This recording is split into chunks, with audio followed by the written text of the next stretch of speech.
Hello and welcome to my first test run of how our lab equipment will work. So we're going to start with the tube.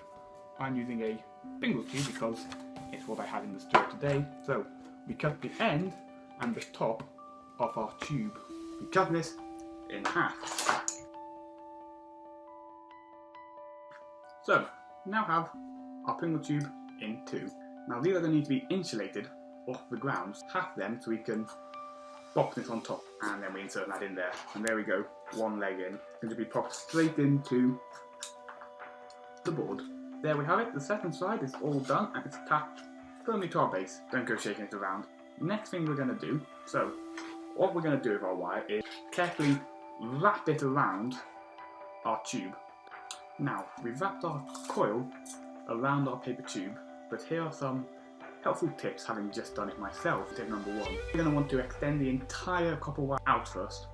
Secondly, I want to make it so there aren't any kinks, and so it doesn't overlap itself, and that may interfere with the experiment. Now, the third problem I've encountered, copper wire is quite heavy, and I put on what is about 10 meters here. So my supports can't really handle the weight anymore. What I'm going to do though is I have some tubes here. You'll see them in a second when I get them out to play with. So what these are like Connect, if you've ever seen that. You know, little offshore sticks, about little spheres with holes in. My idea is just to build like a little platform like that. It will sit on it, and hopefully that will support its weight if I build a more solid base for it to sit on. So I've now made a rudimentary base, and that happily sits along there. Now the next part we're going to need to make is the pendulum, so we'll put this to one side for the moment. So what we're going to need now is your magnet. The way we're going to try and make this work is a pendulum. So we have our stick of uniform length, and we have two magnets. So we pop these down at either side, so the end of the magnet are just at the end of the system. So we bring this back in, so we pop this on here, pop that down there, and pop that down there. That goes into there. We're thinking it needs to arc like this, going in and out.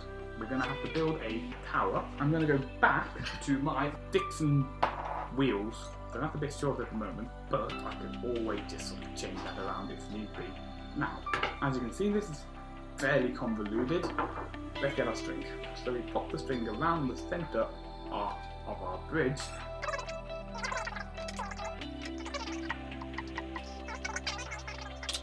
We have our magnets approximately in tow, and notice that they are already penduluming. Popping this on top of here again.